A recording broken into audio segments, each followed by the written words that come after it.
halkan isugu yimid 45 qof oo macallimiin iyo maamulayaal isugu jira waa 15 maamule iyo 30 macallin iskuul walba laba macallin waa 15 iskuul oo laga xushay gobolka 15 ka iskuul walba waxa ka socda laba macallin iyo maamulihi labada macallin midna wuxuu dhigayaa Soomaali midna wuxuu dhigayaa xisaab waxay ku tababaranayaan hore u soo qaateen tababarkan waa refreshment xusuusin baa leeyahay 5 maalmood ah warbixintiisa oo faahfaahsan gudoomiyaha waxbarashada degmada ay siinaysa saaka hal macallin oo ijaara ah oo soo socda muhiimid wali intii kale 44 kale way fadhiyaan marka aan u dhiibo Fadxiya barka ugu furno barnaamijka marka ujeedkiisu wuxuu yahay in la gaarsiiyo dugsiyada hoose oo dhaxo oo dhan marka imika fasalkii saddexaad ee sanadkii hore hayeen unba imika afraadkiisa la guurayaan maadaama barnaamijku socday afraadkii unba imika la soconayaan macallimiintuna way maqlayaan fasalkii sanadkii hore hayeen saddexaadkii unba barnaamijku la soconaya afraadkiisii ayaa hadana la wadaysaa si loo helo qiimeyn aad u wanaagsan haddaan u soo noqdo ka degmahaan Gabiley waxaynu nahay degmada ugu firfircoonida badan ee ugu wanaagsan ee markasta markaanu Hargeysa iskugu nimaadno ugu wanaagsan wanaaga waxa leh macallimiinta halkan hor fadhida maamulayaasha keenay dadaalka ugu weyn deegaa keenay waana ugu mahad celinaya sida wanaagsan ay u shaqeeyeen waxa kale oo u mahad celinaya tababarayaasheeda oo ka daalin oo taliya tusaalaba la ag jooga markasta ayagana u mahad celinaya waxaan si gaar ah ugu mahad celinaya warshada wax soo saarka ee xafiiska waxbarashada degmada Amaal Cabdi Maxamed oo hal mar sacabka loo tumo aan codsan lahaa oo markasta uu joogno Hargeysa soo sameysayadu wax ka duwan halkay degmooyinka kale ka cabanayeen anagu waxaan nagu yara agabka wax lagu bixinayo anagu waxaan ku soo bandhignay Hargeysa waxaanu qalabkii anagu aan sameysanay ayaanu soo hor dhignay wasaaradii iyo AET Taaral Afrika qalabkii iyo UNICEF ba qalabkii markaa way qaateen way jeclaadeen ugu dambeyntii maanta dhaweedanu joognay ayay soo sameysay qalab farshaxan ayadu sameysay qaadatay intii training-ka bixinaysay taasina waa nimco Ilaahayna siiyay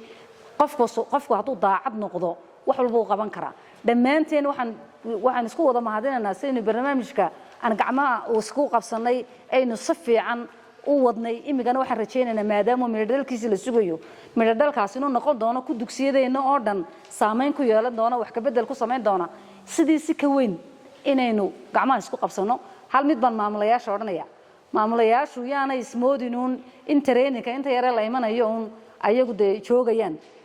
qofka laga doonayo warbixin oo dhan ee wixii qaldama mas'uul ka ah waa maamulaha dugsiga wixii qaladaad oo dhan macallimiinta la soo saxaa la doonaya wixii uu kari waayay waa mentor buu ka yahay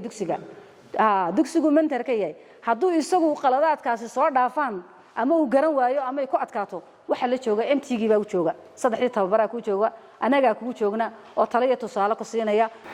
waxaan oran lahaa oo ku dardaari lahaa maamulka iyo macallimiinta halka la isku keenay waxaad qaadaysaan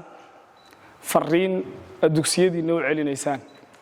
fariintaas waxay tahay aqoonta halka ka qaadaysaan iyo barnaamijka la idinku tababarayo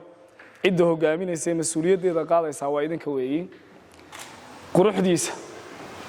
iyo wuxuu soo celiyay cidda yeelanaysa sharafteenu waa idinka iyo maamulkaasi idin hogaaminaya ka waxaad ogsoonataan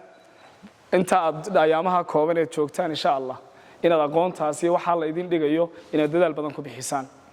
waxa farxad idin ah amaanta faraha badan ee qiimaha badan ee gudoomiyadu idin soo jeediyay leedihiin inaad in ka badan heshaan insha Allah waxaad inta aad soo celinaysaan waxay tahay gobolkiina aad ku soo celinaysaan wanaaga idinka muuqday barnaamijkaasi uu ku fulo sharafteeda aad yeelanaysaan gobolkuna uu yeelanaya ubadkii aad wax barayseenna waxay keenaysaa inay qurux iyo waxbarashadii la rabay ay soo saarto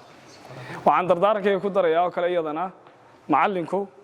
waxa weeye risaalo ayuu sidaa inuu inta xambaarsanaado wuxuu sidaa bulshadani sawirka iyo quruxda ay yeelanaysaa ayuu sidaa macallinku bulsho kasta cidda bedeshay ee wax ka bedeshaana waa macallinka weeye haddii uu macallinku markaa juhdigiisa iyo dadaalkiisa uu ku jiro oo habeen iyo maalin ummadiisaasi u dadaalo waxa soo baxaya waa maxay waxa soo baxaya ubax iyo bulsho qurux badan baa soo baxaysa midna ogsoonaada macallinka ajrigiisa iyo laba shay buu macallinku yahay laba dhinac haddii uu dadaalo oo uu ku dadaalo waxa uu sameeyo fulinayo oo niyad fiican ku waajaho dhib kasta ka hor timaado oo ognahay dhibaatooyinka mushkiladaha jira macallimiinta caqabad badan baa haysta caqabadaha yaalla ma indhaha kama haysano way jiraan laakiin waxa jira niyadaada ayaa waxaan hagaajinaysa mustaqbalkeenu inaga sida umamka kale ma aha ummadaha kale mustaqbal waxa u yaqaanaan inta dunida la joogo soo inta ma inaga mustaqbalkeenu halku ku dhamaada ilaa jannada ayuu yahay jannadaas waxa keensanaya hadaba hadda adduunkan wixii aad rabtay ee ka rabtay caanaha iyo dheefaha aad ka weydo hamigaaga iyo dadaalkaaga iyo juhdigaad bulshada kula jirtaa waxaad ku helaysaa aakhira weey oo wixii ugu wanaagsan baad ku helaysaa waxaad ku soonaantaan dhamaantiin haddii aad dadaashaan bulshada u dadaashaan darajo sare bulshada ka ugu darajo sare ayaad noqon doontaan insha Allah haddii aad gaabisaana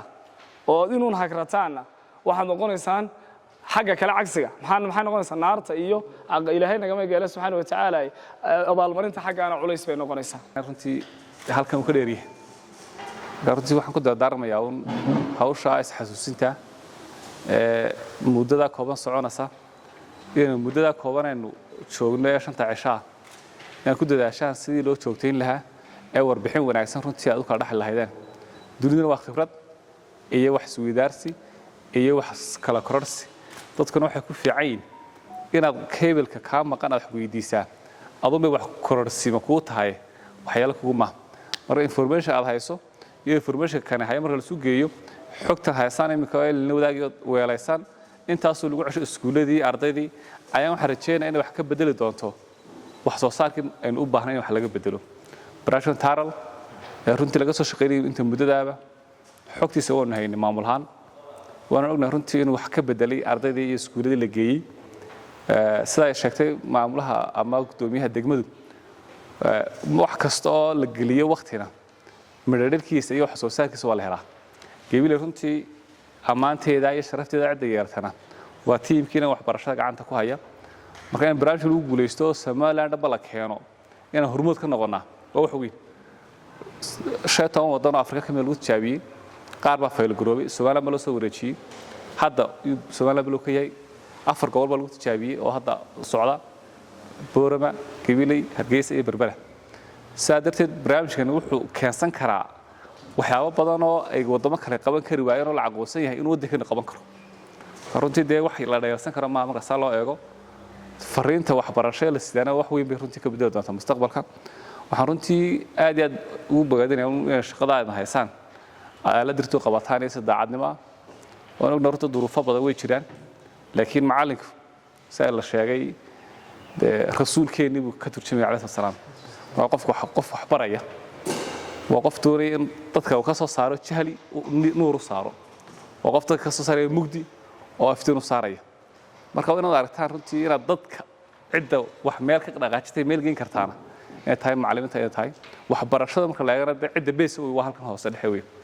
ujeedada guud ee lagu soo wareejiyay degmooyinka waxbarashada lagu soo dhaadhiciyana wax kale maadaama ay dawladaha hoose u dhow yihiin dadkii iyo maxaan qoray gacanta xukumayay sida arrimaha bulshada biyaha leedka waxbarashada caafimaadka maxaan qoray waxa la wixii hoose dhexe ku saabsan dadkii aasaasiga gaadhay qofka shakhsi u taabanaya inay ciddan u dhow laga heli kara ay maamusho taas ujeedadu ahayd marka hada waxbarashada lagu soo wareejiyay waxaan doonaynaa maadaama degmadii waxbarashada lagu soo wareejiyay maayirka la gaari karaa cidii ka hoose waa la gaari karaa xafiiska waxbarashada waa la gaari karaa si marka waxbarashada hoose dhexeen u baahnayn tan maanta aanu joogno tuka qurub xaw soo baxan ujeedadu